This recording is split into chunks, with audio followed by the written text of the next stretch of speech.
Aetherion.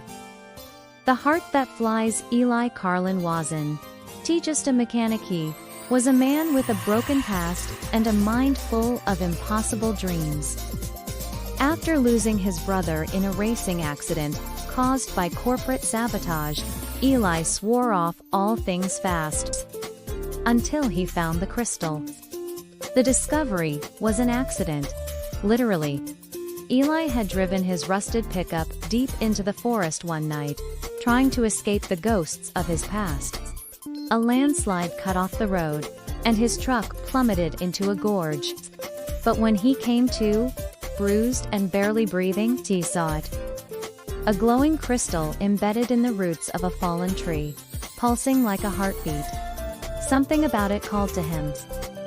He touched it and it hummed back. Back in his garage, he studied the crystal. It defied science. When heated, it produced a radiant fuel unlike anything on Earth. He called it sky fuel. And with it, he built Aetherion. Silver car with curves like a panther, wings that folded like dragonfly blades, and an engine that sounded like thunder wrapped in a whisper. But Aetherion wasn't just a machine. Eli didn't build it with blueprints alone, he built it with emotion. He poured his regret, his hope, his rage, and love into every bolt and wire. When he touched the steering wheel, it felt like the car was listening. One night, he took Aetherion into the sky. At 20,000 feet, as clouds wrapped around him like silk, he whispered, "We're not meant to crawl anymore." And the car purred like it agreed. Chapter 2.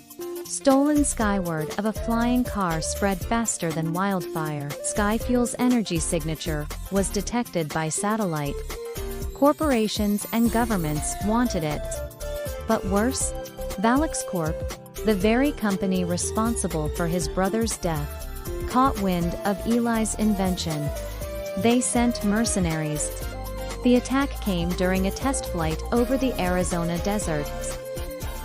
Missiles screamed through the sky. Aetherion twisted, spun, dug, and evaded, like it had a mind of its own. Eli fought the controls, his hands white-knuckled. "We're not going down," he shouted. Boom! A missile clipped the rear wing. Fire exploded. Warning lights blinked red. Aetherion started losing altitude.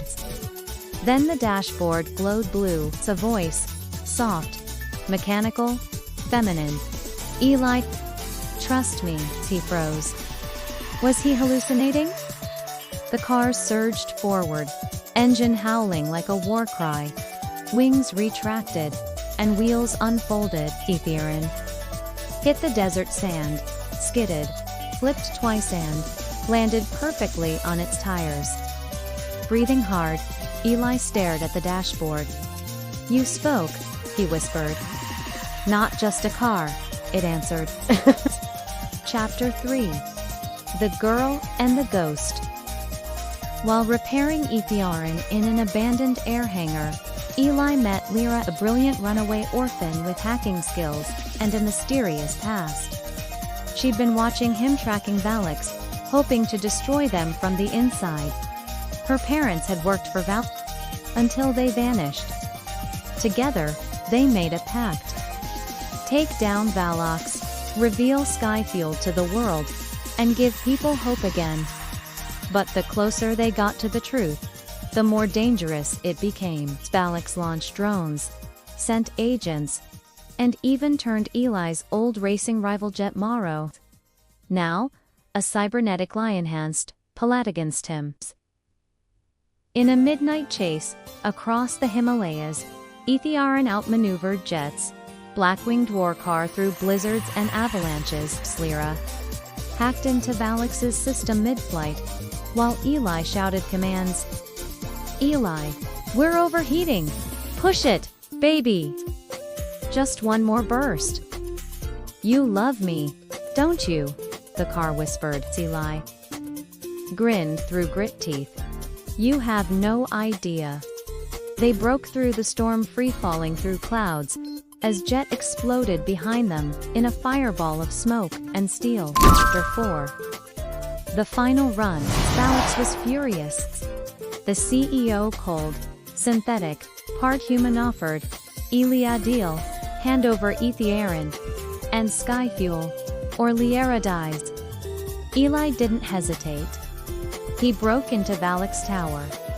Floor by floor, fist by fist, driving Aetherion through walls, leaping through windows, dodging bullets in midair. One moment, he drifted the car up a spiral parking tower. The next, he launched it through an atrium window and caught Lyra mid-fall from the roof. "Hold tight!" he screamed. She clung to the side mirror, laughing like death was just a game. They flew straight through the skyline, missiles on their tail, with Aetherion's frame cracking and engine howling. Then, sky fuel surged. The car's panels began to glow.